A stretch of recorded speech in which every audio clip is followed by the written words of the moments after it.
I was gay, proud, and fearless, until the moment I died, and hell became more than just a church myth. My name is Jamie Thompson. I was 27 years old when I died in the back seat of my boyfriend's car on a rainy Tuesday night in Atlanta. It was October 12, 2020, the night I had just gotten engaged to the man I thought I'd spend forever with. We were high on love. And weed. And pride. I remember looking at him and saying, "They can keep their Bible. I found my truth." His fingers laced with mine as we sped through the wet streets. I was smiling, until everything went black. One minute I was laughing. The next, I was standing beside my lifeless body, and screaming, but no one could hear me. That's when the cold came. Then the silence. Then the darkness, thick like oil, suffocating and endless. And in that terrifying moment, the truth I had spent my whole life denying stood in front of me, burning, screaming, and eternal. Hell was real. And I was in it. I didn't get a second to explain. Not a chance to say, but I was a good person. Not even a whisper of mercy. The ground beneath me cracked. Hands, black and burning, clawed at my ankles. I had heard about hell in church growing up. But I never imagined I'd actually fall into it. I didn't just see hell. I felt it. Smelled it. Heard the tortured screams of people like me, people who thought they had more time. And just when I thought it was over, I heard a voice that shattered the darkness. "This is not your end. But go and tell them what you saw." That night didn't just change me, it resurrected me. And if you'll listen to the end, it might just save you. Let me tell you the story. Before I go any further, I just want to say thank you. To every subscriber, to those of you who watch these testimonies, comment, pray, and share, you are helping save lives. This story, my story, is not just about me. It's about someone out there watching right now who thinks they're too far gone. Someone who thinks grace has expired for them. But because of your support, this message is reaching hearts and homes across the world. So from the deepest part of me, thank you. If you're new here, please consider subscribing. Not just for content, but to be a part of a global family that believes in truth, healing, and the power of God to transform even the most broken soul. You are loved. You matter. And today, someone's eternity might shift because of you. Now let me take you to where it all began. My name is Jamie Thompson, and I grew up in a small Baptist church in Jackson, Mississippi. From the outside, I had the perfect Christian upbringing, church every Sunday, youth choir, vacation Bible school, the whole picture. But behind those polished Sunday shoes was a little boy who felt broken. From as early as I can remember, I felt different. While the other boys in Sunday school were talking about girls, I was secretly drawn to their energy, their strength, their laughter. And I didn't understand why. I tried to pray it away. I fasted. I cried at youth retreats. I even had hands laid on me in revival services. But nothing changed. By the time I was 15, I was convinced that God hated me, or at the very least, had abandoned me. So, I did what many do when they feel rejected by religion, I ran. I dove into the LGBTQ+ community with open arms and an aching heart. I found acceptance there. I found people who didn't judge me. I found love, or what I thought was love. I started college in Atlanta at 18 and came out completely by 19. I was confident. I was proud. I was loud about my identity. I became an activist. I joined protests. I made videos mocking preachers and warning people not to believe in religious trauma lies. By 24, I was living in Midtown with my boyfriend, Jason. A beautiful, kind, spiritual but not religious man who made me feel seen. I was a freelance graphic designer with a growing Instagram following and a rainbow flag hanging over my kitchen window. But behind all that, I still carried the same childhood wound, that deep, quiet whisper in my soul that asked, what if God still exists? And what if I'm not okay with him? I silenced that voice with pride. I told myself, God is love, and love is love. That's all that matters. I avoided anything that would confront my lifestyle. I unfollowed Christian friends. I rolled my eyes at the mention of hell. To me, it was a fairy tale weapon used to control weak minds. I believed in energy. In the universe. In higher consciousness. But hell? Never. Honestly, I didn't fear death. If anything, I was curious about it. I thought, when I die, maybe I'll just sleep forever. I was wrong. And I wouldn't find out how wrong until the night death came for me. It was October 12, 2020, and Jason had just proposed. We were parked at the overlook, the rain tapping softly on the windshield. He had placed the silver band on my finger with shaking hands and teary eyes, and I whispered, yes, without hesitation. We laughed. Kissed. Took selfies. Smoked a little weed to celebrate. And then we drove home, or at least, we tried to. He was driving. I was leaning back, scrolling through my phone, already imagining our wedding hashtag. We turned onto the I-85 ramp, and I remember Jason suddenly jerking the wheel. I looked up just in time to see the headlights, blinding, fast, coming straight at us. Crash. The sound was like the earth ripping in two. I felt my body slam against the door. Screaming metal. Glass exploding. Then silence. I opened my eyes, or at least I thought I did. I was standing. But not in the car. I looked down, and I saw me, slumped, bloodied, limp.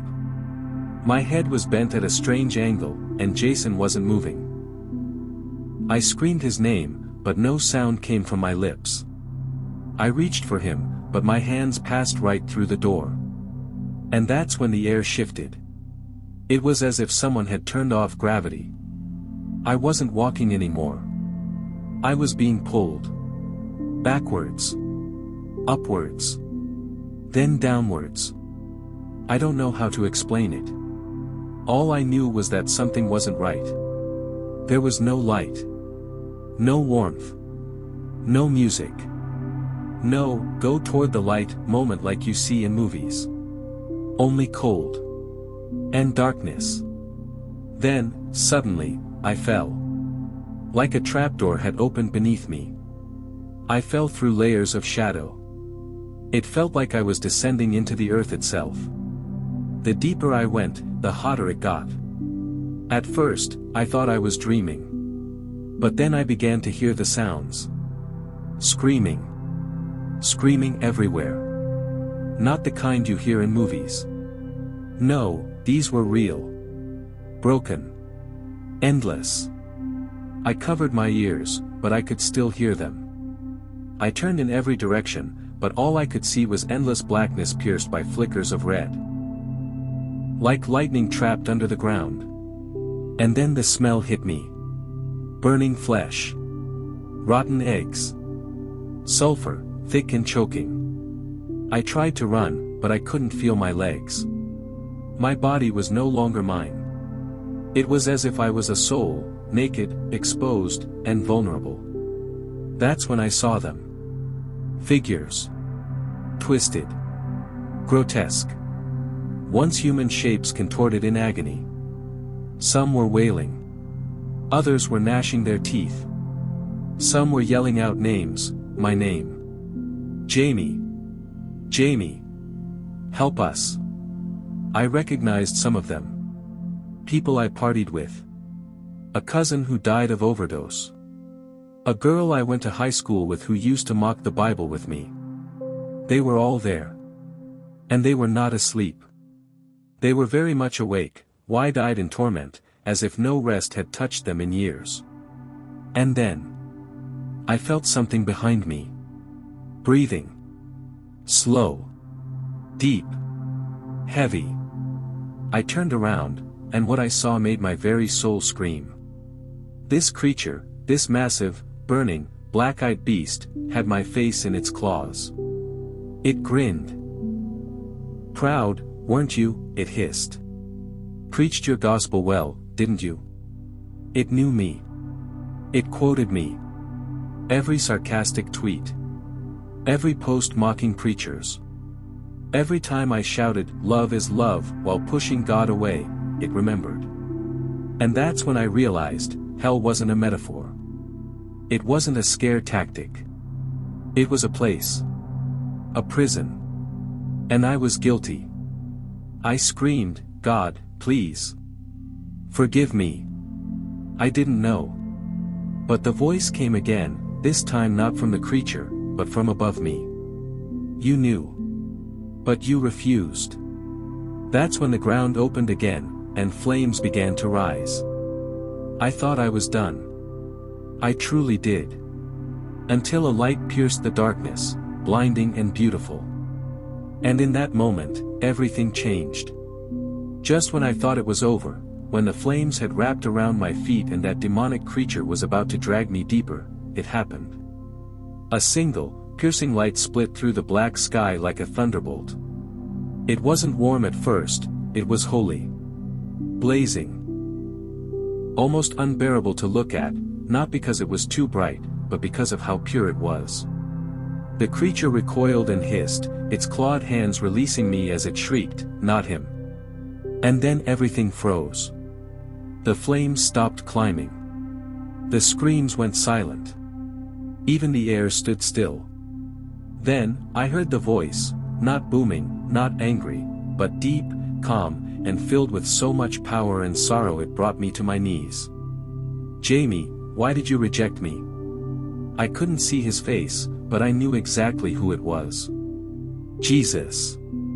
Not the version I mocked in college debates. Not the soft, passive image I had reshaped to fit my truth.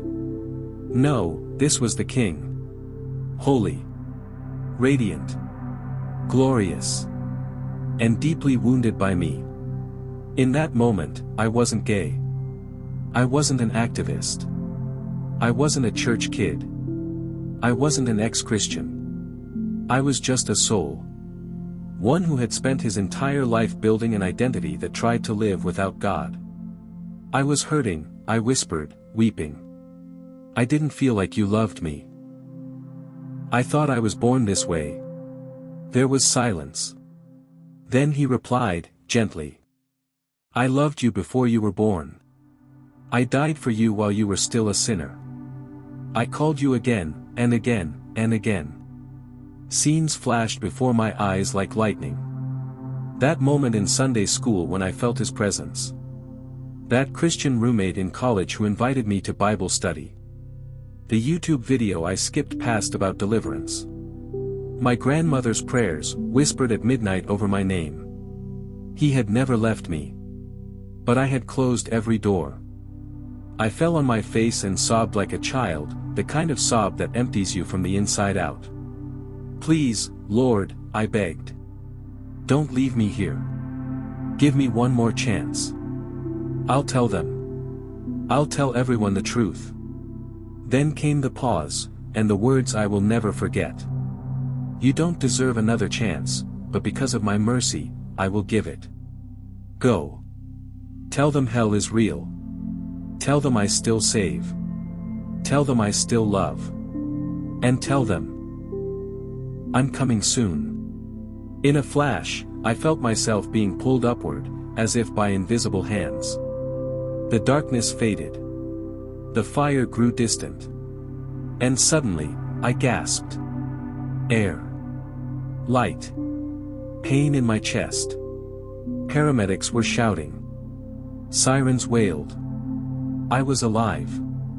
I woke up in the ambulance, with a second chance, and a mission. A mission I've been carrying every single day since that moment. Waking up in that ambulance was like being born again, but not in the cliché way. I didn't just wake up with oxygen in my lungs. I woke up with fire in my bones. I couldn't explain everything at once. The doctor said I had been unconscious for nearly 8 minutes. They said I was lucky. But I knew it wasn't luck. It was grace. I spent 2 weeks in the hospital recovering from a punctured lung and 3 broken ribs. Jason didn't make it. That pain cut deep, and I still carry it. But the moment I woke up, I knew I couldn't waste what God had done for me. I deleted every old social media post that mocked God. I called my family, especially my mom, and told her everything. She wept. She said, "Jamie, I never stopped praying for you." I left Atlanta. I checked into a small Christian rehab center in Tennessee, not just to detox from substances, but to detox from years of spiritual confusion and pain. I started reading the Bible again, and not to debate it, but to be changed by it. I repented. I fasted. I wept. I learned how to walk in freedom from lust and identity confusion. Not overnight. Not perfectly. But truly. Today, I live in Mississippi again. I attend a spirit-filled, Bible-preaching church where nobody coddles sin, but everybody offers grace to the repentant. I no longer identify as gay, not because someone forced me to change, but because Jesus showed me who I really am. And I don't just go to church. I preach. I witness. I go to LGBTQ+ pride events, not to scream condemnation, but to share my story and offer love and truth the way Jesus did. Because I know what's on the other side, and I wouldn't wish it on anyone. If you're watching this right now, I need you to understand something. Hell is real. Not metaphorical. Not poetic. Real. Eternal. And terrifying beyond words. And just like I didn't think I would end up there, neither do most people. You may think you're too far gone. You may think you're born this way, that God understands your struggle, your trauma, your lifestyle. And yes, He does. But understanding is not the same as approval. Jesus died to set you free, not to affirm your chains. He didn't come to make us comfortable in our sin. He came to rescue us from it. You shall know the truth, and the truth shall set you free. John 8 verse 32. It is appointed for man to die once, and after that comes judgment. Hebrews 9 verse 27. Don't wait for a second chance that may never come. I didn't deserve mine. Please, turn to Jesus now, while there is still time. Do you believe hell is real now? Have you had your own encounter, a dream, a warning, a moment where eternity touched your soul? I want to hear your story. Please share it in the comments below. Someone needs to read it, and be saved. If this testimony touched you, please like, share, and subscribe. Not for fame, but for souls. You never know who might watch it and turn back to God just in time. Thank you for listening. Thank you for staying until the end. And above all, stay ready. Because none of us knows when our last breath will come. Until next time, may God keep you.